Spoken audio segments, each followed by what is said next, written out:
There is a letter. It was written by a man who found the secret, understood it completely, applied it with precision, built a fortune so vast it humbled the landscape around him, and then, in the final months of his life, sat down at a mahogany desk in a room that smelled of cedar and old leather and wrote every word of it down. Not for publication, not for posterity, but for one person, for you. He sealed it, addressed it to no name, and placed it inside a book he knew would not be opened for decades. The book sat in a private library in Philadelphia for 31 years. It was never cataloged. It was never displayed. It sat on a lower shelf behind a row of legal volumes and collected the particular silence that only libraries that are never visited can produce. And then one day, a young man whose name does not matter for the purposes of this teaching reached past those legal volumes, searching for something else entirely, and his fingers closed around that book, and it fell open, and the letter was there. The young man read it standing up, which is how I know he did not plan to read anything that day. When you plan to receive wisdom, you sit down. When it ambushes you, you remain standing, slightly unsteady, as though the ground beneath you has shifted its arrangement. He read it twice. Then he sat down on the floor between those shelves and read it a third time, and by the time he had finished the third reading, he was a different man than the one who had walked through that library door that afternoon. Not because the words were magical, not because they contained any information that was not available in other places to those with the intelligence to look, but because the man who wrote them had done so in the full knowledge of what he was handing to a stranger. He wrote as though he were writing to someone he loved. He wrote as a man writes who knows he will not be alive to explain himself. He wrote without disguise and without apology, and without any of the comfortable vagueness that most men use when they discuss the subject of wealth and power and the laws by which men rise or fall. That letter began with 4 words. 4 words that I have never forgotten because they contained within them a truth so complete that every other teaching I have ever encountered, every principle I have ever verified in the lives of the 500 most successful men in American history, every law that Andrew Carnegie whispered to me in that first extraordinary 3-hour conversation in his library, every lesson that Thomas Edison demonstrated through 20 years of relentless forward motion, every proof that Henry Ford laid down in the construction of an empire that should, by every conventional measure, have been impossible, all of it, every last word and principle and verified truth, collapses back into those 4 words if you press it hard enough. The letter began, "You already have everything. Not you will have everything if you work hard enough. Not you can have everything if you follow the right steps. Not everything is possible if you believe. Those are the comfortable half-truths that keep men moving without arriving." No. This man who had sat at the summit of American enterprise and looked back across the distance he had traveled wrote 4 words that strip every excuse from its comfortable hiding place, that leave the drifting man with no shelter and no justification and no remaining reason for his condition. You already have everything. Everything required to do what you came here to do. Everything necessary to become what you were designed to become. Everything needed to produce the results that life owes every man who presents himself fully and without reservation at the gate of his own becoming. You are listening to this right now because something in you recognized those words. Something deeper than your reasoning mind, something older than your habits, something that has been waiting with extraordinary patience for you to finally stop explaining your life and start commanding it. That something is what I intend to address for the entirety of this teaching, not the surface of your ambition, not the polite, socially acceptable version of what you want, the real thing, the burning thing, the thing you think about in the space between sleep and full waking when the guard is down and the truth moves freely through the mind. That thing. That is what these laws were written for. That is what Andrew Carnegie spent a lifetime proving was real. That is what you were sent here to claim. And tonight, right now, in this hour, we are going to establish it beyond all argument. The condition of the average mind is this. It is in motion, but it is not directed. There is a difference so profound between motion and direction that I must stop here and establish it before we go one word further, because this distinction alone, if fully absorbed and permanently installed in your understanding, will alter the entire architecture of your life from this day forward. The average man wakes in the morning, He is not idle. Let me be completely clear on this point. The average man works. He applies effort. He shows up. He goes through the necessary motions of a day. He gives energy and attention and hours of his life to things that demand them. And at the end of the day, he is tired, which is the evidence of genuine expenditure. And yet at the end of the year, he is in approximately the same position he was in at the beginning of the year. And at the end of the decade, he is in approximately the same position he was in at the beginning of the decade. And at the end of a life lived in this manner, he finds himself arrived at a destination he never once consciously chose, living in circumstances he would never have selected if circumstances were placed before him as a menu, and he were given the freedom to point to what he wanted. How is this possible? How does a man work his entire life and not build what he wants? How does genuine effort, genuine exhaustion, genuine expenditure of the only resource that cannot be replaced or borrowed or earned back, how does the sincere spending of a human life produce results so wildly out of proportion to the investment? This question has haunted the philosophy of success since men first began examining the distance between what they desired and what they possessed. And I will give you the answer plainly, without ceremony, because you have waited long enough for it. The average mind produces average results, not because it lacks power, but because it lacks direction. Not because the engine is insufficient, but because no one has set the destination. The subconscious mind, that vast and unquestioning builder that operates below the threshold of your daily awareness, does not evaluate your wishes. It does not sort through your desires and select the worthy ones for construction. It builds what it is given. It constructs the physical equivalent of whatever dominant thought, whatever repeating belief, whatever daily emotional declaration you feed it without interruption. And the average man feeds it a continuous diet of, I hope, and I wish, and someday, and when things are different, and maybe if, and what if I fail, and what will they say, and I am not the kind of person who, and I never quite, and I almost, and not me, not now, not yet. And the subconscious, which is the most faithful servant in the architecture of human existence, hears every one of those thoughts, accepts every one of those declarations without argument, and builds exactly and precisely what it has been commanded to build. The result is a life that looks remarkably like an accident. It is not an accident. It is a perfectly faithful construction. It is the exact outer manifestation of the inner conversation the man has been having with himself for 20, 30, 40 years. The outer world is always the mirror of the inner world. This is not a metaphor. This is a law. This is the first law, the foundational law, the law upon which everything else I will teach you tonight must rest, or nothing else will stand. Thomas Edison understood this law in a way that most of the men who studied him never fully grasped. They looked at Edison and they saw persistence. They saw a man who failed 10,000 times and kept going, and they drew from that story the comfortable lesson that you simply must not give up. But that is the surface of the teaching, not its depth. What Edison understood, what I observed in him directly in my years of studying his methods, was that failure, as most men define it, does not exist in the vocabulary of the man who has fixed his mind with absolute certainty upon a definite outcome. Edison did not fail 10,000 times. Edison found 10,000 ways that did not work, and he found them with the calm, almost cheerful detachment of a man who already knows the answer exists and is simply methodically eliminating the wrong answers on his way toward it. That certainty, that unshakable interior conviction that the answer was there, waiting to be found, was not optimism. It was not hope. It was not a personality trait he was fortunate enough to have been born with.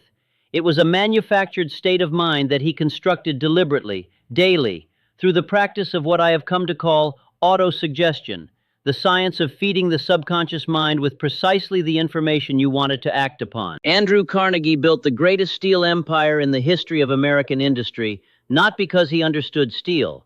He told me directly in that first meeting in which he spent 3 hours revealing to me the principles of his success in exchange for my agreement to spend 20 years organizing them into a philosophy any man could apply. He told me directly that he knew almost nothing about the technical production of steel.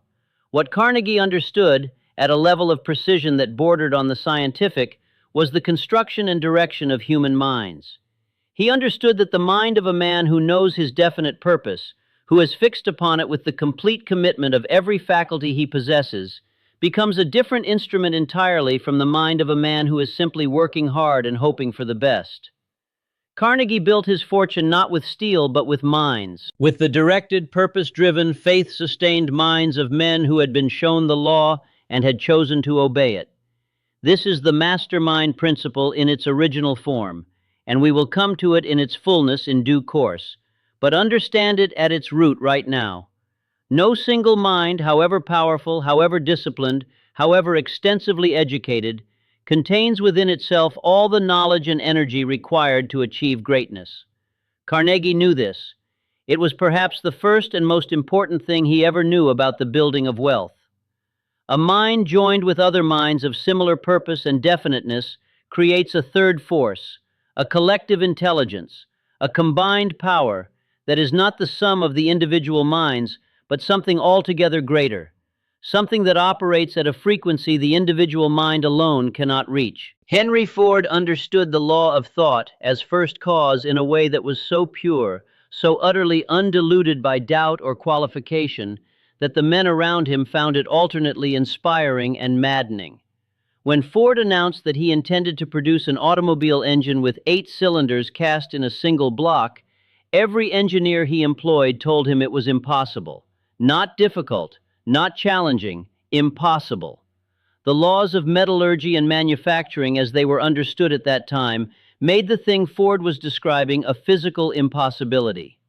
Ford's response to this collective expert declaration was both simple and complete. He told them to keep working. They worked for a year. They produced nothing resembling what Ford had described. They came back to him with their reports and their explanations and their scientific evidence. Ford told them to keep working. A second year produced the same result. Another year. And then, in the silence of the fourth year, without announcement, without fanfare, as though the universe had grown quietly tired of arguing with the certainty of one man's mind, the engine appeared. Exactly as Ford had imagined it, exactly as he had commanded it. And every engineer who had told him it was impossible stood in the presence of the impossible thing they had themselves constructed and was silent. This is the law of thought as first cause. The outer world does not dictate the limits of what the inner world can produce.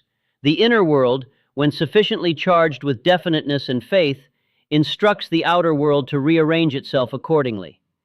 Now speak these words aloud right now. Do not read them. Speak them. Feel them move from your lips into the air and back into your ears. That return journey is the mechanism of autosuggestion. The subconscious receives what the voice declares with emotion. So declare with everything in you, I am the director of my own mind. I give my mind a definite assignment, and it carries that assignment into every hour of every day. My thoughts are not random. My thoughts are chosen. I choose them now, and I choose them with full knowledge that each one is a seed planted in the soil of my subconscious, and that every seed grows after its own kind. I choose the seeds of faith, of purpose, of definiteness, of forward motion. I choose the seeds of prosperity, of abundance, of creative power, of organized action. My mind is not a vessel for doubt. My mind is not a harbor for fear. My mind is the workshop in which the life I intend to live is being constructed right now, in this hour, in this moment, with this declaration. I am becoming what I have decided to become. The law of my own mind is working in my favor because I have chosen to obey it. I have chosen to direct it. I have chosen to feed it only what I want it to build. And what I want it to build is this: a life of purpose, of power, of genuine contribution, of wealth in its fullest and truest meaning, which is not merely the accumulation of money, but the full expression of the best that I am capable of being. That is what I am building. That is what I am directing. That is what I now declare. Now let those words settle into the deepest part of your mind. Do not argue with them. Do not question them. The subconscious does not require your logical approval. It requires your emotional repetition. Give it that, and it will build what you have commanded. Now we must establish the master key. Of all the principles I organized from my 20 years of research into the lives of the most successful men in American history, the principle of definiteness of purpose stands above all others as the primary cause of the gap between those who achieve extraordinary results and those who achieve ordinary ones. It is not intelligence that separates them. It is not education. It is not family background, not privilege, not access, not talent, not any of the comfortable external explanations the average man uses to account for the distance between where he is and where the successful man stands. It is definiteness, the absolute, unconditional, non-negotiable declaration of a specific intended result, and the total commitment of every faculty, every hour, every available resource to the achievement of that result. There is a difference so vast and so consequential that I must describe it with the greatest care I possess, between a wish and a decision. A wish is a desire in resting position. It lives in the comfortable country of someday. It carries no urgency, no burning quality, no driving force. A wish is the thought that says, "I would like to be wealthy," followed immediately by a dozen softening qualifications that dilute it of all its power. I would like to be wealthy, but I am not sure how. I would like to be wealthy, but I do not have the right connections. I would like to be wealthy, but I am already 40 years old.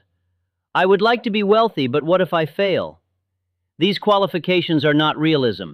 They are the tools of the enemy I will name fully in the 6th layer of this teaching. They are the disguised weapons of fear, and they have stolen more fortunes, extinguished more destinies, and consigned more capable human beings to lifetimes of unnecessary limitation than any external force that has ever operated against mankind. A decision is categorically different in its nature. A decision is desire in motion. A decision is the moment when a man stops negotiating with his own potential and makes an unconditional demand of it. I have studied hundreds of men who achieved genuine greatness in the full sense of that word.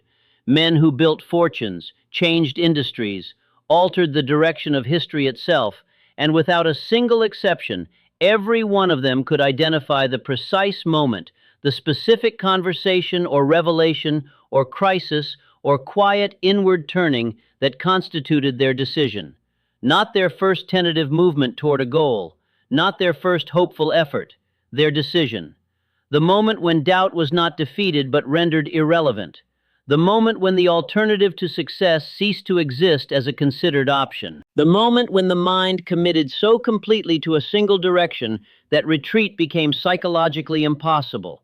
Not because the man had no choice, but because he had made so complete a choice that all other directions had been sealed off by the very totality of his commitment. Edwin C. Barnes arrived in Thomas Edison's laboratory in East Orange, New Jersey, with no money, no technical qualifications, no connections, and no experience in the electrical industry. What he had was a decision so clear and so absolute that it operated like a force of nature in every conversation he had, every task he performed, every day he showed up at that laboratory as though he already occupied the position he was intending to fill. Barnes had decided that he would become the business partner of Thomas Edison. Not an employee, not an assistant, a partner. The men around him found this declaration somewhere between amusing and delusional. Edison himself received it with the measured attention of a man who has learned to take seriously the quality of certainty in another man's bearing, regardless of his credentials. Barnes was given a minor position. He took it with complete willingness and zero diminishment of his definite aim. He did not decide to become Edison's partner when circumstances permitted. He had already decided. The circumstances were simply in the process of catching up to the decision. When Edison introduced the Ediphone, a dictating machine that his own salesmen were reluctant to promote because they did not believe the market would receive it, Barnes saw his moment with the crystal clarity of a man whose subconscious mind had been programmed for exactly this opportunity. He approached Edison with a proposal to market the machine. Edison gave him the contract.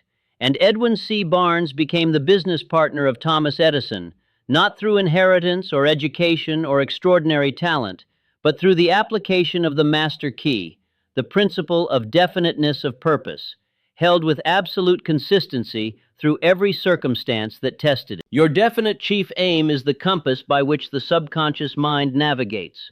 Without it, the subconscious is not idle. I must repeat this because it is one of the most dangerous misunderstandings a man can carry about the operation of his own mind. Without a definite chief aim, the subconscious does not shut down. It continues to build. It continues to construct. It receives every random thought, every passing fear, every ambient worry, every overheard complaint, every half-believed limitation as its operating instruction. And it builds the physical equivalent of that mixed, contradictory, fear-saturated signal. The result is the drifting life. The life of the man who is busy but not progressing. The life of the man who is trying but not arriving. The life of the man who, when asked in his honest moments what he is building, cannot give a clean and certain answer. I want you to know right now, in this moment, that there is no shame in recognizing yourself in that description. The recognition is not the wound. The recognition is the cure.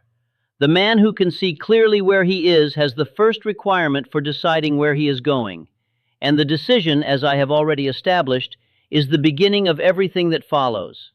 So if you have been drifting, if you have been in motion without direction, if you have been spending the irreplaceable currency of your days on effort that has not been organized by a definite aim, the only command I have for you right now is this: decide.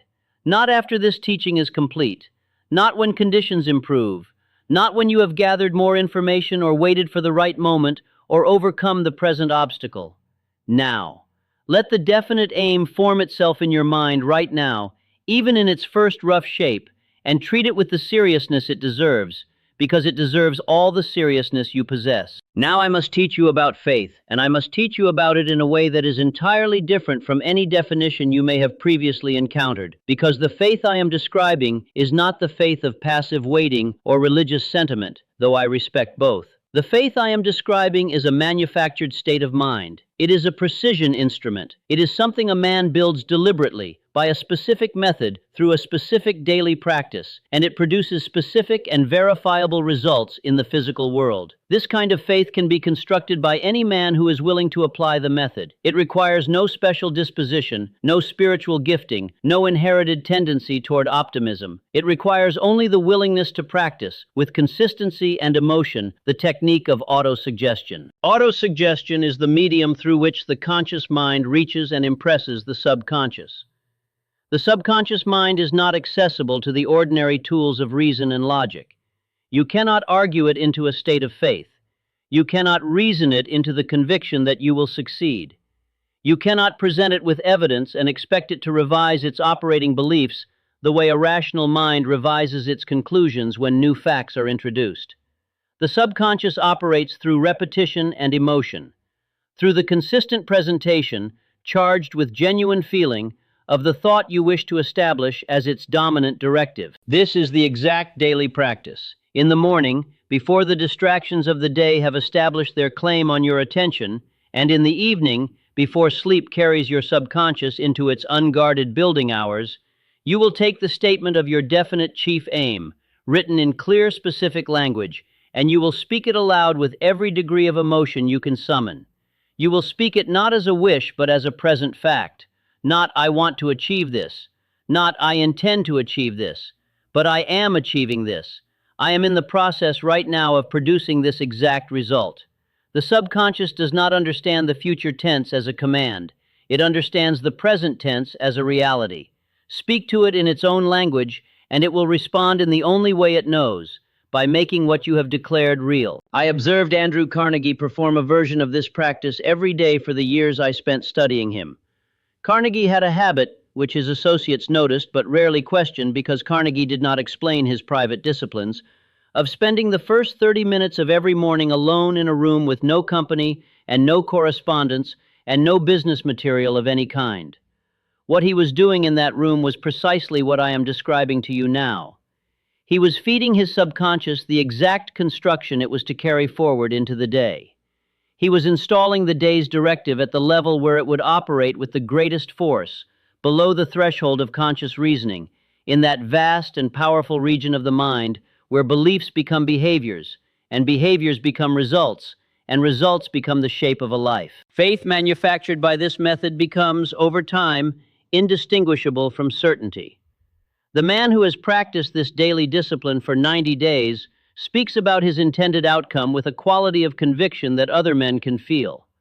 Not because he has been dishonest with himself about the present state of his circumstances, not because he has pretended that obstacles do not exist, but because the subconscious mind, having been consistently fed the same definite instruction, has begun to operate from that instruction as its default program, and the effects of that program begin appearing in the physical world as ideas, as opportunities recognized rather than missed, as the capacity to act on those opportunities with the speed and decision that opportunity requires, and as the specific combinations of circumstances that men who have not studied these laws tend to call luck. Luck is the name that drifting men give to the operation of these laws in the lives of men who have obeyed them. Now speak these words aloud. I have faith in my purpose, not the uncertain conditional faith that waits for evidence before it will commit, but the absolute faith of a man who knows that what he has declared will appear in the physical world, because the law that governs the construction of all human circumstances demands that it appear when the conditions are correctly met. I meet those conditions today. I meet them by speaking with certainty. I meet them by feeling the reality of my desired outcome as though it already exists. I meet them by feeding my subconscious the precise instruction it needs to arrange the outer world in correspondence with my inner declaration. My faith is not inherited. My faith is manufactured.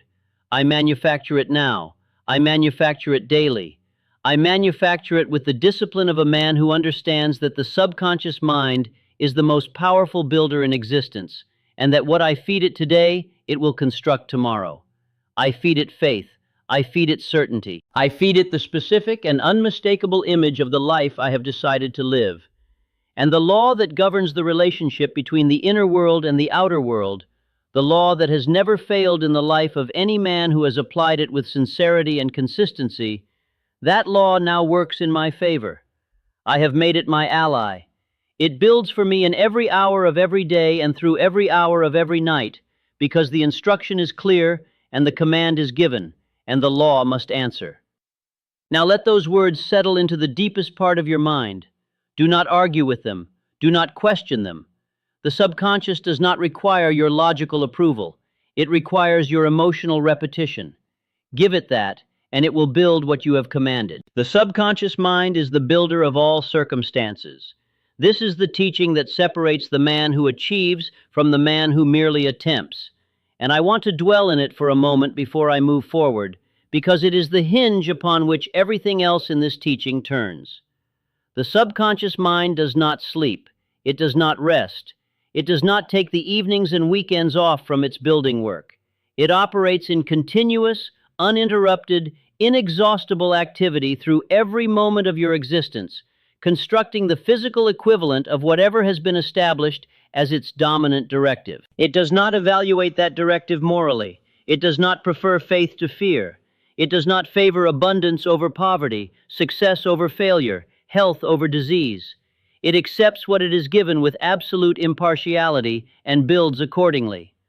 A man who goes to sleep each night with his mind full of worry about debt and failure and limitation is instructing his subconscious mind to build the physical equivalent of those thoughts with the same faithfulness as the man who goes to sleep with his mind full of faith and purpose and definite aim. The subconscious does not distinguish. It builds. This is the most important reason that I have structured this teaching to be heard during the hours of rest. Because the hours between sleep and waking are the hours in which the subconscious mind is most accessible and most active as a builder.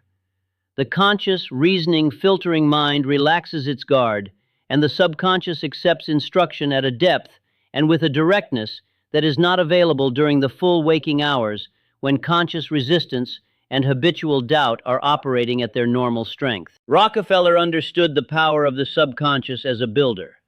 Rockefeller's genius was not in the technical aspects of the oil industry. His genius was in the quality and consistency of his thinking about wealth.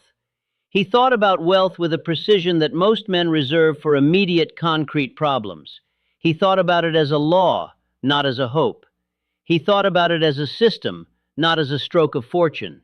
And his subconscious, receiving this consistent and precisely directed instruction, produced the systematic, organized, endlessly expanding results that made him the wealthiest private individual in the history of the modern world. What was true for Rockefeller is true for you. The subconscious mind is not a gift available only to the great. It is the standard equipment of every human being. It is the birthright and the responsibility of every person who draws breath. The difference between the man who uses it consciously and deliberately and the man who allows it to run on the default program installed by fear and circumstance and the opinions of the uninformed is the entirety of the difference between a life of achievement and a life of drift. Now I must name the enemies. I have been preparing you for this through everything I have taught thus far, and now we face them directly. In my years of research, I identified 6 specific fears that account for virtually all human failure. Not bad luck, not external circumstances, not injustice. These 6 fears. They operate in the mind of the average man with such stealth, such patient cunning, disguised so perfectly as wisdom and practicality and responsible caution, that most men will carry them to the grave without ever having recognized them as the jailers they truly are. I am going to name them. I am going to describe them in their precise operation. I am going to show you exactly how each one has worked against you without your knowledge. And then I am going to give you the law that destroys each one. The first is the fear of poverty. It is the most common, and in many respects the most destructive of all 6, because it attacks the very foundation upon which a man must build if he is to build anything of worth. The fear of poverty does not look like fear. That is its genius. It looks like caution. It presents itself as financial responsibility. It appears in the mind as the reasonable voice of a man who has seen others fail and does not wish to repeat their mistakes. It says, "Stay where you are, it is safer here." It says, "Do not risk what you have for what you might get." It says, "Be grateful for what you have, do not reach for more." And these statements, heard in isolation, sound not like fear but like wisdom. They have the texture and the tone of earned perspective. But trace them to their root and you will find, without exception, that they are the voice of a mind in paralysis. A mind that has decided in advance that the cost of attempting is greater than the cost of not attempting. A mind that has made peace with limitation by calling that peace contentment. The fear of poverty operates through the mechanism of negative expectation. The man who fears poverty thinks about poverty constantly. He organizes his days around the avoidance of it. He measures every opportunity not by what it might produce, but by what it might cost. And his subconscious, receiving this continuous stream of poverty-focused instruction, constructs circumstances that confirm the dominant thought. The law of thought as first cause operates without bias. It does not produce abundance for the man whose dominant thought is poverty, any more than a compass points north for a man who insists on reading it as pointing south.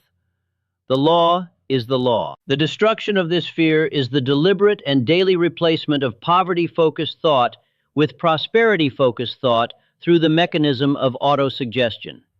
Not the pretense that poverty does not exist, not the denial of present circumstances, but the installation through repeated and emotionally charged declaration of a new dominant directive, that wealth is the natural condition of the man who applies the laws I am teaching right now, and that the application of those laws is already underway, and that the results of that application are already in production in the subconscious and will appear in the physical world in the fullness of their own organizing time.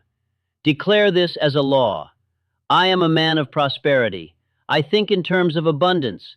I move toward wealth with the certainty of a man who understands the law and obeys it. That declaration, repeated with genuine emotion until the subconscious accepts it as its operating instruction, is the complete and sufficient answer to the fear of poverty. The second fear is the fear of criticism. This one is particularly cruel because it operates at the social level, at the level of relationship and belonging, which are among the most powerful of human needs. The fear of criticism says, do not stand out. Do not reach for things that others are not reaching for. Do not declare yourself different from the crowd, because the crowd will judge you, and the judgment of the crowd is painful, and the avoidance of pain is more certain and more immediate in its reward than the pursuit of any distant glory. I have seen this fear destroy more genuine talent than any other force in human experience. I have seen men of extraordinary ability, men whose gifts were visible to anyone who looked with care, Men who could have built things of lasting value and genuine worth choose instead the comfort of the average because the alternative was to be seen trying and possibly seen failing, and the verdict of those who watched and waited for the failure was more than they were willing to risk. The musician who never played because no one clapped first. The writer who never wrote because what would they say? The entrepreneur who never began because what if it did not work, and everyone who doubted them was proved right. The fear of criticism is dissolved by the understanding of a single law. The opinions of other men about your life have no power to build it and no power to destroy it. None. The law of cosmic habit force operates regardless of what your neighbors think of your ambition. The law of thought as first cause builds from your thought, not from their commentary. The subconscious responds to your declarations, not their doubts. You are not building your life in the courtroom of other people's opinion. You are building it in the private laboratory of your own mind, where the only vote that counts is the one you cast each morning when you decide what to think, and each evening when you decide what to feed the builder while you sleep. Let them say what they will. The law does not hear them. The third fear is the fear of ill health. This fear operates by occupying the mind with the anticipation of physical deterioration to such a degree that the creative and productive faculties of the mind are suppressed, and the subconscious, receiving continuous instruction in the form of health-anxious thought, builds the physical conditions that confirm those anxieties. The mind and the body are not separate systems. They are in continuous conversation, and the nature of that conversation determines the quality of the body's function at every level. A mind saturated with health fear creates the physical conditions it fears. A mind saturated with vitality and strength, regardless of present physical condition, sends an entirely different instruction to the builder and receives an entirely different construction in return. The law that destroys the fear of ill health is the law of substitution. You cannot hold two dominant thoughts in the mind simultaneously. You cannot fear sickness and radiate vitality from the same mental space at the same moment. When the fear arises, substitute it immediately and deliberately with its opposite. I am vital. I am strong. Every system of my body functions with the precision of a perfectly designed instrument. These are not fantasies. These are instructions. Give them to the subconscious with consistency and emotion, and it will build what it has been told to build. The fourth fear is the fear of the loss of love. This fear enters the mind as jealousy, as the desperate need for approval, as the anxiety that the people who matter most to you might turn away, and it produces behaviors of control and manipulation, and excessive compliance, and the sacrifice of personal purpose to the demands of others, that undermine the very relationships it claims to be protecting. The man who is afraid of losing love rarely finds it in its fullest form, because full love requires two whole people, and the fear of its loss produces in the man who harbors it a state of incompleteness that the beloved eventually feels. The law that dissolves this fear is the law of self-sufficiency, which is not the law of isolation or coldness, but the law of the man who loves from abundance rather than from need. The man who knows his own worth, who stands on the foundation of his own definiteness of purpose, who does not require another's approval to confirm his own value.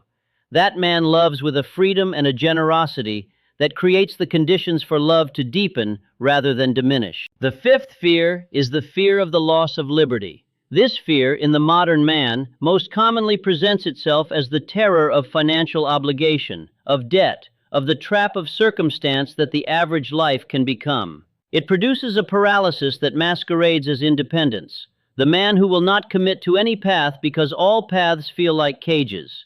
The man who cannot bind himself to a purpose because purpose feels like the loss of freedom. This fear is the great irony among the six, because the man who fears the cage most severely constructs the most confining one by his refusal to direct himself deliberately. The undirected life is not free.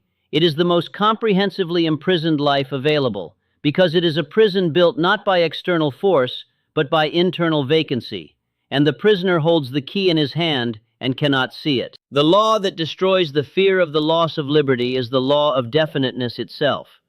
The man with a definite purpose is the freest man alive because he has chosen his direction, and every step he takes is a step he has elected of his own complete volition. His constraints are his own creations, and they build toward a chosen destination. That is not captivity, that is command. The sixth, and in many respects the most ancient of these fears, is the fear of old age and death. It presents itself in the life of the younger man as the haunting sense that time is against him, that the years he has already spent represent a loss that cannot be recovered, that the distance between where he is and where he might have been is growing rather than shrinking. This fear feeds paralysis by making the future feel smaller than the past. It steals the urgency that should fuel a man's action and replaces it with a melancholy fatalism, a sense that it is perhaps already too late. I will tell you what Carnegie told me when I raised this question in our conversations. No man has ever used all the time he had before he ran out of it. Every man who achieved something great achieved it in the time available to him, starting from wherever he was when he decided to begin. Lincoln was a failed businessman and a failed politician well into middle age before he became the man history required him to be. Rockefeller's greatest philanthropic work, which was in its own way as significant as his accumulation of wealth, came in the final decades of his life. The fear of age is the lie that says the amount of time behind you determines the amount of possibility ahead of you. The law says otherwise. The law says that the subconscious does not age. The law says that the moment of decision is always now, and now has the same creative power whether the man making the decision is 25 or 65. Speak this declaration against fear, and let it be the final word on the subject of fear in your life. I am not governed by fear. Fear is not my nature, and it is not my law. I see fear clearly for what it is, a false signal, a disguised enemy, a borrowed limitation that does not belong to me and does not reflect the truth of my capacity. I dissolve every one of these six fears now with the understanding that they are thoughts, and thoughts can be replaced by other thoughts, and I choose now to replace them with their opposites, which are the true conditions of my mind when it operates according to its highest design. Now we must examine the mastermind.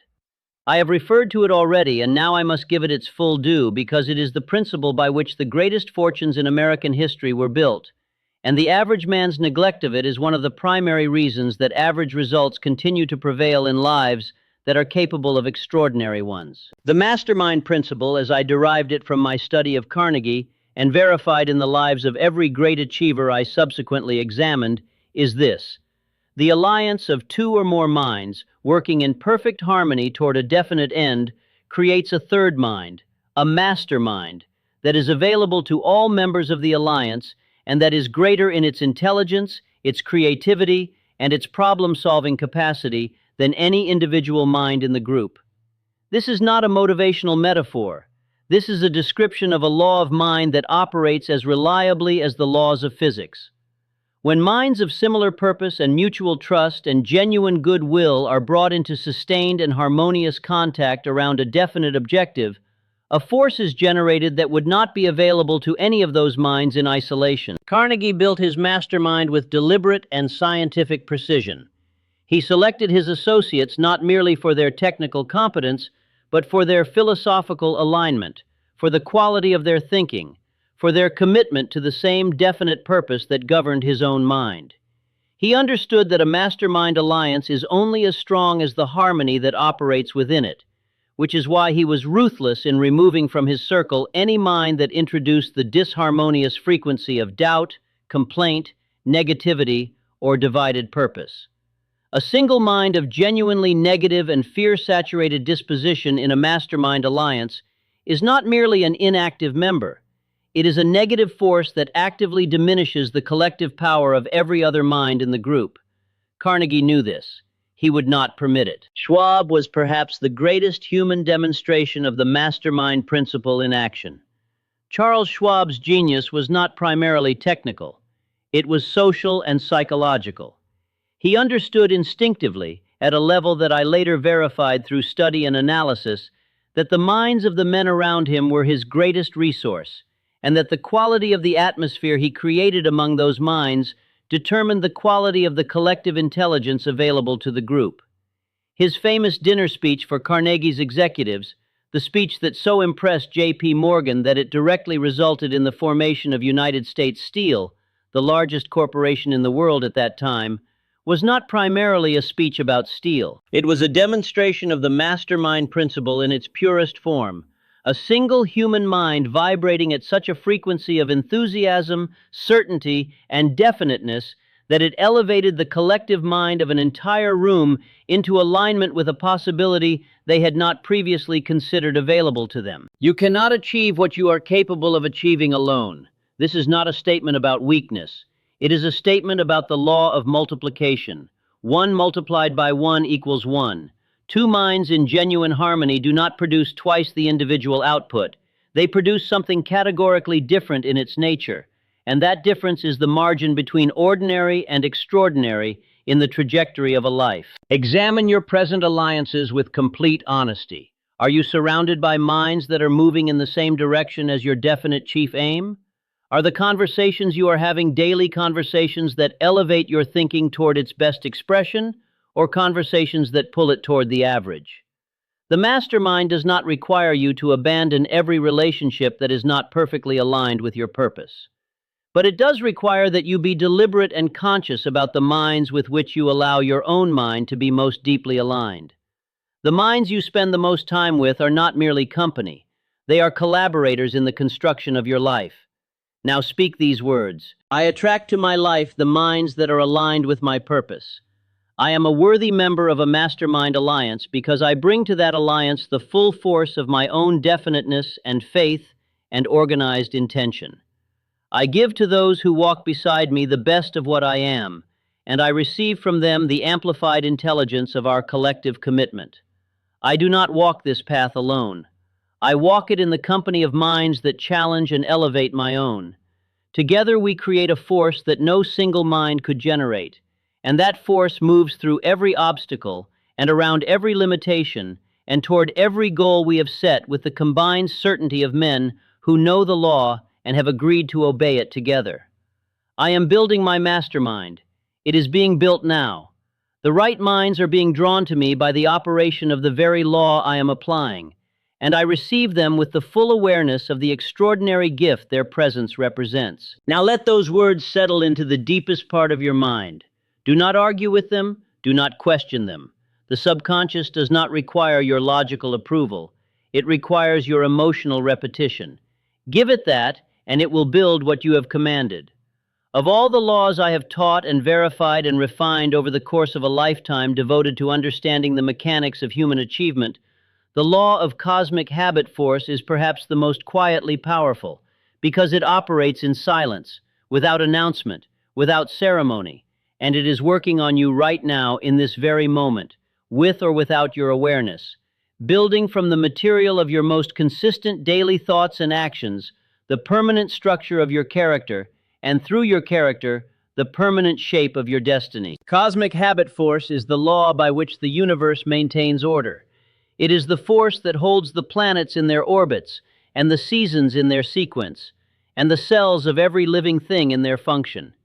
It is the governing principle of all organized systems, from the astronomical to the biological, and it operates at the level of the human mind with the same absolute faithfulness that it operates at every other level of creation. What a man does consistently, he eventually does automatically. What he thinks consistently, he eventually thinks automatically. What he believes consistently becomes, in time, not a belief at all but an assumption, an unquestioned premise so deeply embedded in the architecture of his mind that it operates below the level of conscious examination. This is cosmic habit force. It is the process by which repetition becomes identity, and identity becomes destiny. The man who has spent 20 years habitually thinking thoughts of limitation does not experience those thoughts as habits. He experiences them as truth. They feel like accurate assessments of reality rather than chosen responses to it. He cannot see that they were installed by repetition and that they can be removed by the same mechanism, that the same law that built his prison can, if he consciously redirects it, build his palace. The average man is not the victim of external circumstances. He is, with crushing precision, the product of his internal habits, and those habits are the constructions of cosmic habit force operating on the dominant thoughts and actions of his daily life. This is why the hours of sleep are the most important hours for the application of this law. During sleep, the conscious mind releases its grip on the filtering and evaluation of incoming thought. The subconscious operates at its greatest accessibility. The dominant thought that you carry into sleep is the thought that cosmic habit force receives and works with for the entire duration of your rest. 8 hours of sleep is 8 hours of subconscious building time, and the quality and direction of that building is determined by the last dominant thought you installed before consciousness surrendered to sleep. Edison used the threshold of sleep deliberately. He understood, through what I can only describe as an intuitive grasp of a principle that he had verified empirically through the experience of his own creative life, that the most original and powerful solutions to the problems he was working on arrived not during the active hours of experimental work, but in the transitional state between waking and sleeping. He would deliberately hold the problem in his mind as he drifted toward sleep, not worrying about it, not straining after a solution, but presenting it with calm clarity to the subconscious, as though handing a well-defined assignment to a trusted colleague. And the subconscious, which does not struggle and does not strain, but which processes with a comprehensiveness and a creativity that the conscious mind cannot match, would return the answer, sometimes with such clarity and force that Edison would come fully awake at 2 or 3 in the morning with the solution fully formed, fully actionable, fully ready for implementation. This is what I want you to practice from this night forward. Not the struggling mind that carries its worries to sleep, not the anxious mind that replays the day's frustrations in the hours when the builder is most active, but the deliberately directed mind that takes one clear, specific, emotionally charged statement of its definite purpose and places it, with the full weight of its conscious attention, into the care of the subconscious mind at the moment of transition into sleep. Let the last conscious thought you have each night be the most powerful, constructive thought available to you. Let it be the statement of what you are building. Let it be the declaration of who you are becoming. Let the builder work with that material through every hour of your rest and wake in the morning as a man who has not merely slept, but has been, in the deepest sense, at work. Cosmic habit force is being applied to your life right now. The only question is whether you are directing its application or allowing it to run on the accumulated habits of a past you may not have chosen with full awareness. Directing it requires only this: consistency of thought. The same thought, held with the same emotional intensity, declared with the same certainty, day after day, night after night, until the repetition becomes identity, and the identity becomes the life you have decided to live. Now let us address the law of the extra mile, because it is the law through which the law of compensation is activated, and the law of compensation is one of the most dependable and most commonly violated laws in the entire system of human advancement. The extra mile is not a metaphor for working harder than your current station requires. It is a precise and scientific principle that states, the man who consistently gives more in service than he is currently paid for becomes the man who cannot be paid enough for the service he gives. Not because those around him are generous, not because the world rewards virtue with wealth out of a sense of fairness, but because the law of compensation, which is as exact and as impartial as the law of gravity, responds to the man's expanded service with an expanded compensation that matches it in proportion. Carnegie applied this law from the first day he worked for pennies in a factory to the day he sold Carnegie Steel to J.P. Morgan for what was at the time the largest private transaction in the history of American commerce. At every stage of his career, Carnegie gave more than he was paid for. Not because he could not calculate what he was owed. Carnegie was perfectly capable of calculating what he was owed. He gave more than he was paid for because he understood, at a level of clarity that most men never reach, that the act of giving more than is required is not a sacrifice. It is an investment in the law of compensation, and the return on that investment is not uncertain or probabilistic. It is guaranteed by a law as reliable as any in nature. The average man reverses this principle. He gives exactly what he is paid for, not 1 unit of effort more, and he calls this fairness. He resents any expectation of more than what the transaction explicitly requires, and in doing so, he seals himself inside the compensation level of his current position. because the law of compensation cannot advance a man whose service does not advance first. The law is not arbitrary, and it is not cruel. It is simply the mechanism by which the outer world reflects the inner reality. A man whose service is exactly calibrated to his current compensation is a man whose inner reality is, I am worth exactly this much.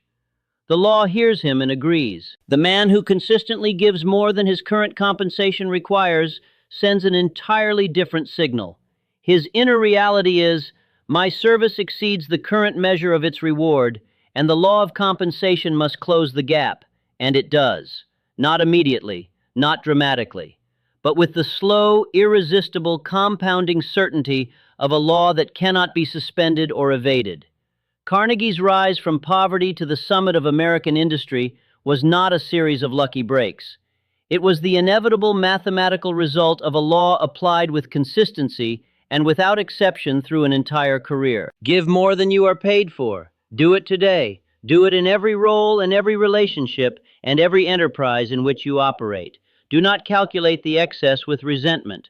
Offer it with the genuine and philosophically grounded understanding that you are activating a law that will return to you in ways and through channels that you cannot yet predict the full and compounded value of what you have invested. This is not idealism. This is the law of the extra mile, and it has never failed in the life of any man who applied it with consistency and sincerity. Controlled attention is the master discipline of the achieving mind. Every other principle in this teaching, definiteness of purpose, faith, autosuggestion, the mastermind, the extra mile, all of these require as their prerequisite the capacity to hold the mind on one target with sufficient intensity and duration to produce the result that mind is aimed at. Without controlled attention, these principles cannot operate at their full power.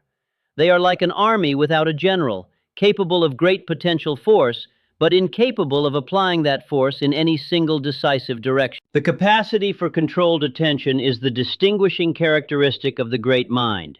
Ford's ability to hold the vision of the V8 engine against 4 years of professional opposition without flinching, without revising, without softening his expectation to accommodate the consensus of expert impossibility, was not stubbornness. It was controlled attention operating at the level of mastery. Lincoln's capacity to hold the vision of national unity through years of devastating military loss and personal anguish and political opposition from every direction was not obstinacy. It was controlled attention at its most heroic expression. Distraction is the primary instrument by which the achieving mind is defeated.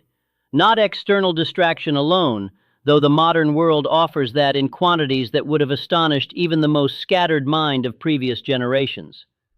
The more dangerous distraction is internal, the habit of visiting and revisiting unresolved worries, of entertaining the speculations of fear, of giving audience to every competing desire and alternative possibility rather than committing fully to the single definite aim.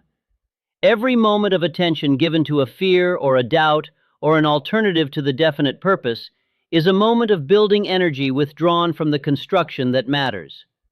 The subconscious does not build selectively from the thoughts you consider most important. It builds from the thoughts you hold most consistently and most emotionally. Guard your attention as the master asset it is. The practice of controlled attention begins with the written statement of the definite chief aim, which should be reviewed and spoken aloud at minimum twice daily, morning and evening, and whenever the mind begins to drift toward distraction or fear. The act of returning deliberately to that written statement is not merely a reminder. It is a redirection of the building force. It is the act of a man who understands that his attention is the most valuable thing he owns, and who refuses to let it be stolen by circumstances or scattered by the undisciplined habit of the wandering mind. Now speak these words. I direct my attention with precision and purpose. I give my mind a single clear target, and I hold it there with the calm authority of a man who knows that sustained attention is the most powerful force available to the human will. I am not distracted by fear. I am not scattered by doubt. I am not diverted by the noise of the world or the commentary of those who do not share my vision. My attention is fixed. My attention is directed. My attention is the arrow of my intention, and it flies straight and true toward the mark I have designated. I practice controlled attention every day. I become better at it every day. I become more capable of holding the single powerful thought every day. And this capacity, this disciplined and directed mental force, is the instrument through which all the other principles I have received are given their full operational power. My attention is focused now. It is focused on my definite chief aim. It is focused on the construction that the subconscious is building in my behalf, and I hold it there with a steady hand and an unshakable will. Now let those words settle into the deepest part of your mind. Do not argue with them. Do not question them. The subconscious does not require your logical approval. It requires your emotional repetition. Give it that, and it will build what you have commanded. The law of transmutation is the law by which the intangible becomes tangible, by which the invisible becomes visible, by which the pure fire of desire, when organized and directed through the channel of faith and the mechanism of definite planning, becomes its physical equivalent in the world. This law stands at the foundation of every fortune ever built, every invention ever created, every social transformation ever achieved. It is the law that explains why the thought preceded the thing in every case without exception from the beginning of human history. The transmutation of desire into its physical equivalent requires 4 elements in precise combination. The first is a desire so specific and so burning that it occupies the mind with the force of an obsession, not a vague wish for better circumstances, a specific, measurable, emotionally charged declaration of the exact result desired. The second is faith, the manufactured certainty produced through autosuggestion and daily practice that the desired result is already in production and that its appearance in the physical world is a matter of the correct application of law, not the intervention of fortune. The third is a definite plan, written out in complete detail, describing not merely the desired outcome, but the specific actions and time frames and resources required to produce it. And the fourth is the consistent daily action that executes the plan with the focused energy of a mind that is fully committed to its purpose. When these 4 elements are present and operating in genuine coordination, the law of transmutation is activated and the desired outcome begins its migration from the invisible to the visible. It does not always arrive by the expected route. It frequently arrives through channels that the planning mind did not specifically identify. But it arrives. It must arrive because the law demands it, and the law has never been suspended for any man who applied these 4 elements with the completeness and consistency they require. The most common reason that men fail to transmute their desires into their physical equivalent is that they apply 3 of the 4 elements and omit the 4th. They have desire. They have a version of faith. They have a plan, but they do not act. Or they act for a season and then stop, which is the more common form of failure, and the more tragic, because the man who acts for a season and then stops is often the man who is closest to the breakthrough that would have changed everything. Persistence is not a supplement to the law of transmutation. It is its most essential component. The subconscious builds through time, and the man who withdraws his instruction before the building is complete leaves the structure unfinished and attributes his incompletion to the failure of the law rather than to his own premature retreat. Carnegie built steel for decades before the great accumulation was complete. Edison experimented for years before the light came on. Lincoln ran for office and lost, ran for the Senate and lost, failed in business, suffered the death of his child and the mental illness of his wife, and the implacable opposition of half the nation he led, and persisted through every one of those conditions until the law of transmutation, fed by his decades-long desire and faith and organized action, produced the result that history required. These men did not persist because they were immune to discouragement. They persisted because they understood, at the level of law rather than merely at the level of hope, that the law must deliver what it has been correctly commanded to deliver, and that the only variable in the equation was the continuation of their own application. You are closer to your breakthrough than you know. I say this not as encouragement, though I offer it with all the sincerity I possess. I say it as a statement of law. The subconscious builds from every instruction it has ever received, not only from the most recent ones. The seeds you planted months and years ago in moments of genuine faith and definite purpose are still germinating in the invisible soil of the subconscious. They have not been lost. They are in production. The law does not abandon incomplete constructions. It continues them, waiting for the operator to resume his direction. Tonight you are resuming your direction.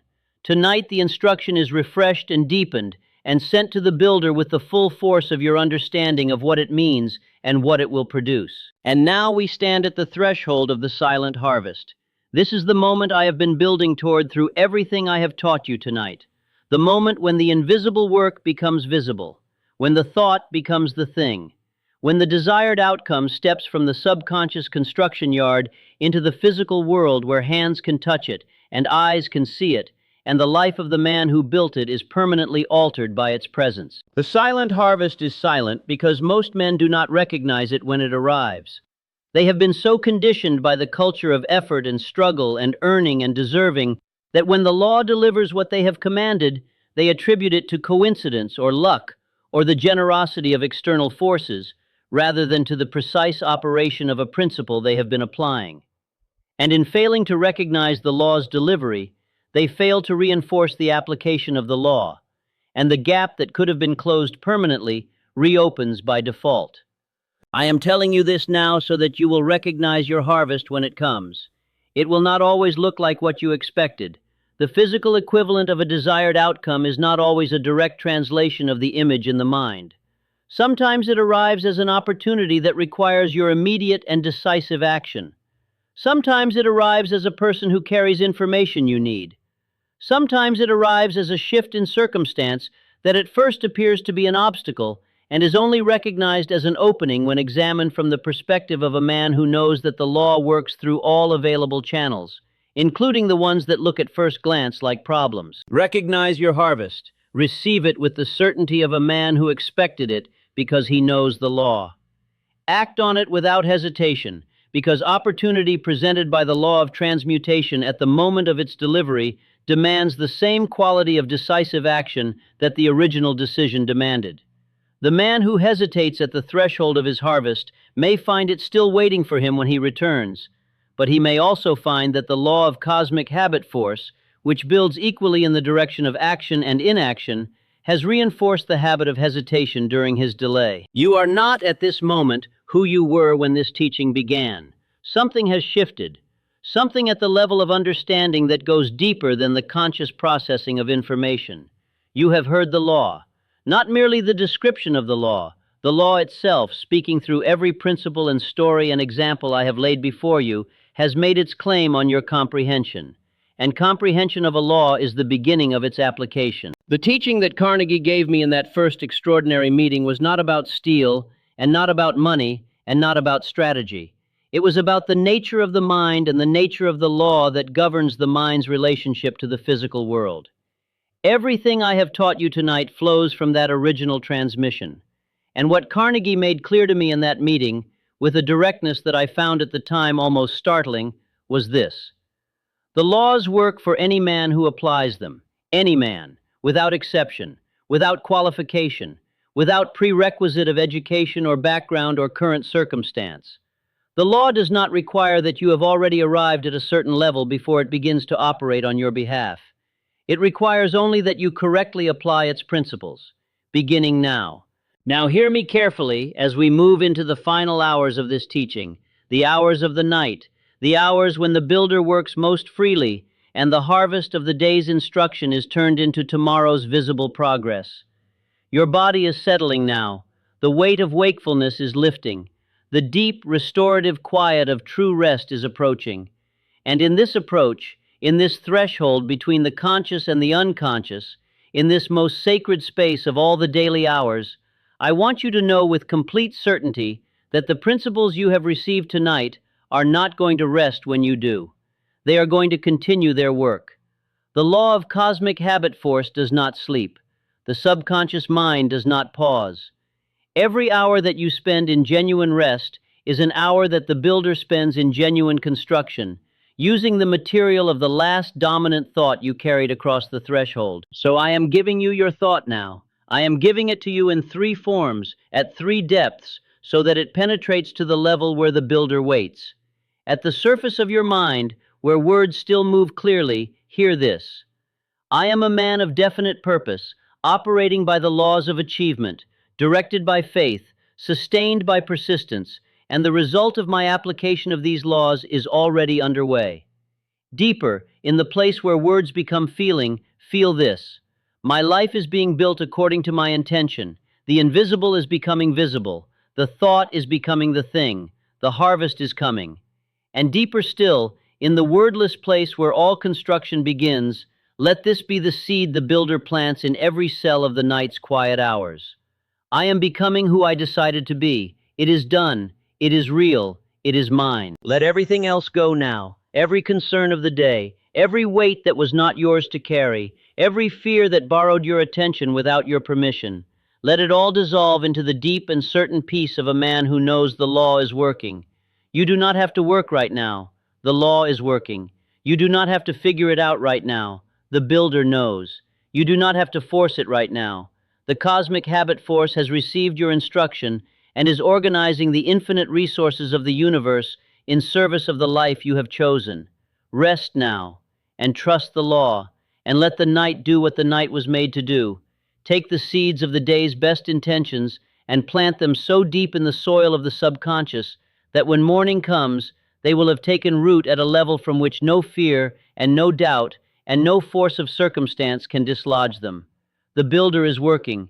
You have done your part. And now we speak the identity declaration, because you are not who you were at the beginning of this teaching. The law has been heard, and the hearing of the law is the beginning of its operation. The person who received these principles in the first moments of this teaching received them as information. The person who speaks these 7 commands now receives them as identity. Speak them. Speak them as a man who has heard the law and decided to obey it completely and permanently. Speak them as the final act of a transformation that began at the first word and is now sealed by the last. I am a person of definite purpose, and my purpose is clear, and my commitment to it is absolute and unconditional. I am the master and director of my own mind, and I choose every dominant thought with full knowledge that it becomes the instruction of my subconscious builder. I have manufactured faith through the daily practice of auto-suggestion, and that faith is now the operating system of my subconscious mind. I give more in service than I currently receive in compensation, with the full and certain understanding that the law of compensation is always, and without exception, closing the gap between my service and its reward. I am a member of a mastermind alliance of minds aligned with my purpose, and I receive from that alliance a force that amplifies and elevates everything I could accomplish alone.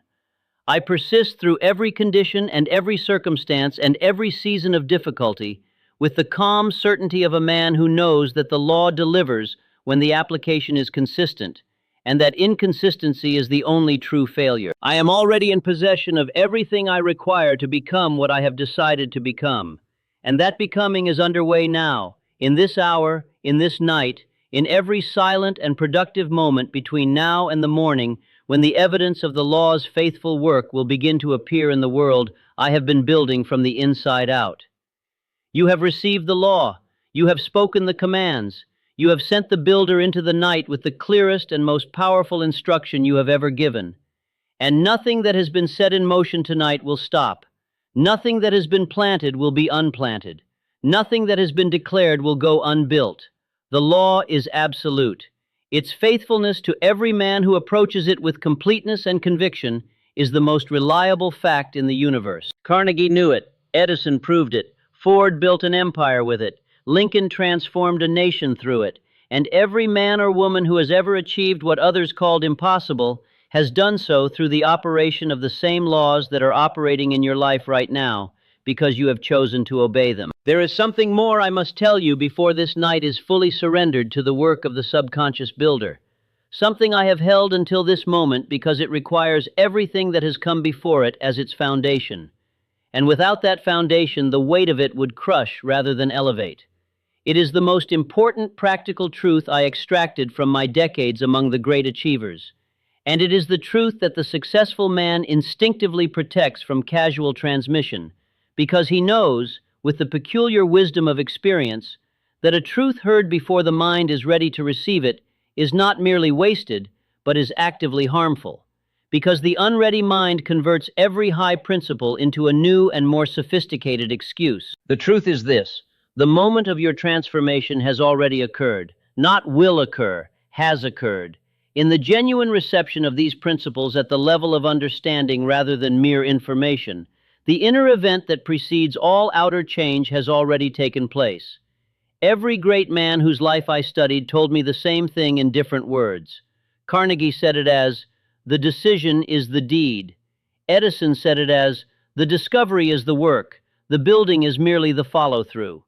Lincoln said it in one of his letters as, "The man I was going to be arrived before I had become him. I simply had to catch up to myself." This is not mysticism. This is the precise report of men who understood the relationship between the inner and outer worlds at a level of depth that most human beings never reach. The outer world you are going to occupy 5 years from tonight already exists as a completed construction in the subconscious, assembled from the materials of tonight's instruction and every instruction you will give it between now and then. You cannot see it yet. The physical world has not yet been rearranged to reflect it. But in the invisible architecture of the mind, it stands complete and waiting, with the patient certainty of a finished building that simply awaits the moment when the man who designed it is ready to walk through the door. What makes that moment arrive? This is the question the average man asks, and the asking of it in the wrong way is itself the thing that delays the arrival. He asks, "What do I have to do to make it happen?" And in the asking, he reveals his fundamental misunderstanding, which is that the construction requires his effort rather than his alignment. The construction does not require your forcing. It requires your faith. It requires your consistency. It requires that you maintain, day after day and night after night, the quality of inner life that corresponds to the outer life you have commanded.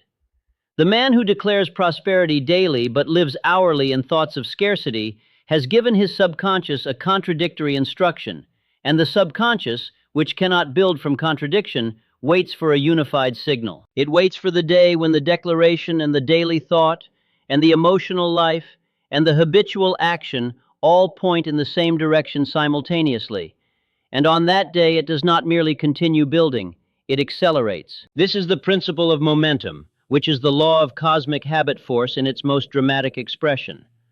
The farmer who plants with consistency and patience does not see the corn for weeks, and then one morning the soil breaks and the first green shoots appear, and from that day the growth is visible and rapid and cannot be stopped by anything short of catastrophe. Your life operates by the same law. The weeks of invisible growth, the weeks of consistent application without apparent outer result, those weeks are not empty. They are the weeks in which the root system is forming, below the surface, invisible but irreversible. And the day the first visible result appears is not the day the work began to succeed, but the day it became undeniable to any eye that looks. Do not retreat during the underground weeks. Do not mistake the absence of visible result for the absence of actual progress. The builder is working in the dark, as builders always work in the foundation stages, and the foundation stage is the most critical stage of any construction, because everything that follows rests upon it. If you maintain your discipline through the foundation stage, the visible structure will rise with a speed and a solidity that will astonish you. If you abandon the discipline before the foundation is set, you begin again from nothing, which is not merely a waste of the time already invested, but a reinforcement, through the law of cosmic habit force, of the habit of abandonment. Stay with the daily declaration of your definite chief aim. Stay with the evening and morning practice of autosuggestion. Stay with the mastermind alliance. Stay with the policy of the extra mile. Stay with the discipline of controlled attention. Stay even when the visible world gives you no encouragement, especially when it gives you no encouragement. Because the man who maintains his discipline through the season of no visible result is the man who will be standing, fully funded by the law's accumulated deliveries, when everyone who retreated looks back with the particular and permanent regret of the man who was so close and could not hold on for the final distance. I have seen this pattern play out in the lives of the great and the almost great so many times that it has ceased to surprise me. It is not the man with the best plan or the most obvious talent or the most advantageous starting position who ultimately succeeds. It is the man who does not quit during the underground weeks. That man is rarer than any other resource the world produces, and the law of compensation, which responds to rarity with proportionate reward, treats his consistency with a generosity that appears to those who did not watch the underground months as the most extraordinary luck. There is no luck. There is only the law. You are a person of the law now. You have heard it. You have declared it. You have fed it to the builder. And the underground work begins tonight, in this moment, in the silence that is not empty, but full of the first movements of the most important construction of your life. Now speak these words as your final declaration for this night. I am not defined by my past. I am not limited by my present. I am determined by my decision. My decision is made. My direction is set. My subconscious builder has its complete instruction, and it is working now, in this hour, with the full power of every law I have received and every principle I have declared. Nothing can undo what has been decided tonight. Nothing can stop the construction that has been commissioned. I am the author of the next chapter of this life, and I write it with the certainty of a man who knows the law and has chosen to obey it completely. The harvest is coming. The visible results of the invisible work are on their way. I will recognize them when they arrive because I know what I have been building. I will act on them without hesitation because I am a man of decision.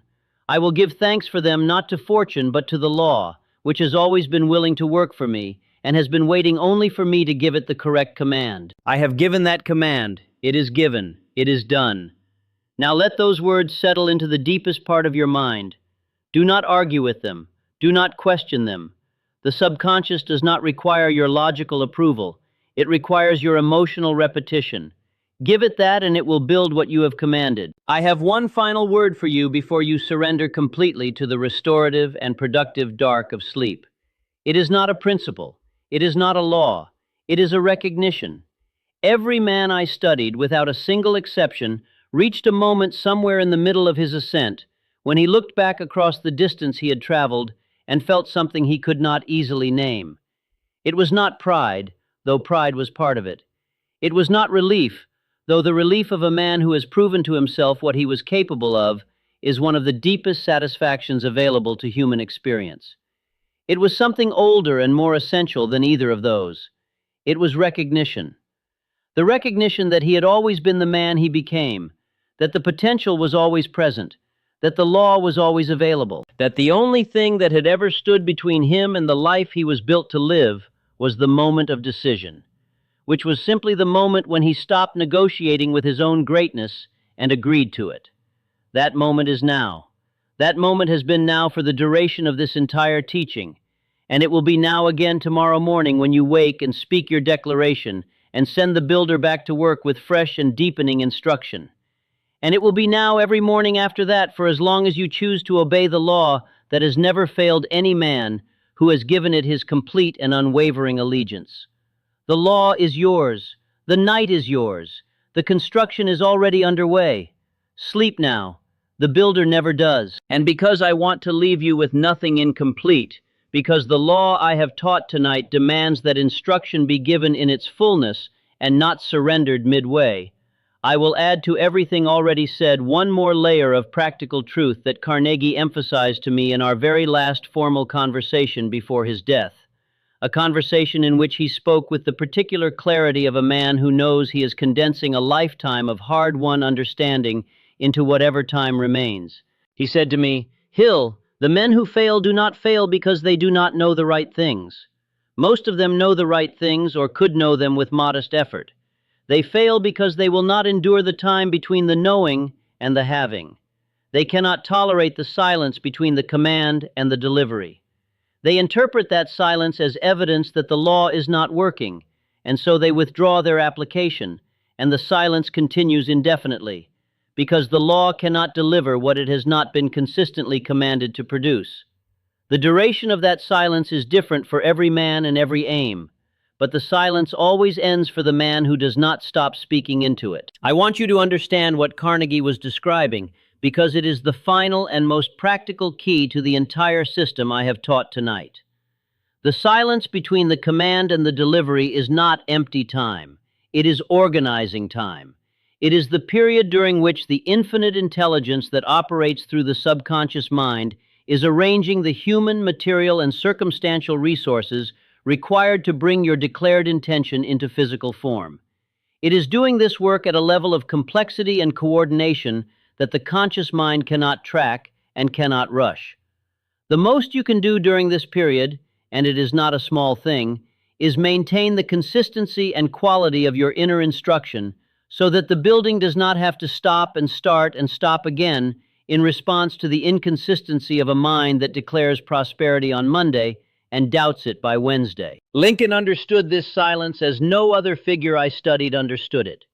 Lincoln's years of political failure and personal loss before the presidency were not merely years of endurance. They were years of organizing. The invisible forces of history, the human alliances, the moral accumulations, the tested and proven character, all of it was being arranged in the silence between Lincoln's definite aim and its ultimate manifestation. Lincoln did not become great in the White House. He arrived there already great, already forged by the specific form of the silence that his aim required, and the world simply needed enough time to organize itself around a man of that particular quality and depth. His patience was not resignation. It was the faithfulness of a man who had given his instruction to the builder and trusted, without evidence that the average man would have required, that the builder was at work. You must develop this same quality of patient faithfulness, not the patience of a man who has given up hoping and is simply waiting to be proven right in his despair. The patience of a man who has given a clear command to the most powerful builder in existence and who fills his waiting hours not with anxiety, but with the continuing and deepening application of the principles that feed the builder the best possible material. Read the statement of your definite chief aim every morning. Speak it aloud. Feel its emotional reality. Spend the first minutes of every morning and the last minutes of every evening in direct communication with the subconscious through the mechanism of autosuggestion. And then go about the work of your day as a man who has made his arrangements and trusts the law to fulfill them. This is the complete system. This is what the millionaires knew and did not tell you, not because they were keeping a secret in the conventional sense of that word, but because the secret cannot be given, it can only be received. And it can only be received by a mind that has been prepared to receive it, a mind that has first heard the law, then understood it, then declared it, then applied it with consistency through the silence between the command and the delivery. That mind is yours now. You have heard the law in its fullness tonight. You have declared it in the affirmation sequences that are even now settling into the subconscious as its new operating instructions. You have been shown the 6 enemies, and you have dissolved each one with the specific law that was designed to dissolve it. You have been given the master key of definiteness, the manufacturing process of faith, the nightly practice of autosuggestion as your primary tool, the mastermind as your force multiplier, the extra mile as your activator of compensation, and controlled attention as the governing discipline that holds it all in alignment. Nothing is missing. Everything that was needed has been given. The only remaining variable is you, not whether you are capable, because that question was answered at the beginning of this teaching when I told you what that old letter said. You already have everything. The only variable is whether you will apply what you now know with the consistency and the emotional sincerity that the law requires for its full operation. I believe that you will. I believe it not as a courtesy, but as a conclusion drawn from the evidence of this moment. A man who is not serious about his life does not find his way to a teaching of this length and this depth. The very fact of your presence here, your willingness to give these hours to the reception of these principles, is itself a signal from the subconscious that the decision has been forming and is ready to be made. You are not here by accident. There are no accidents in the operation of these laws. The law of attraction, which is one face of the law of cosmic habit force, has brought you to exactly this moment and this teaching because something in you, below the level of conscious choice, was ready to hear it. Honor that readiness. Honor it with action. Honor it with the daily practice. Honor it with the patient faithfulness of a man who has been shown the law and has decided that from this day forward, his life will be organized by it completely. Go now into the night knowing this: the law works.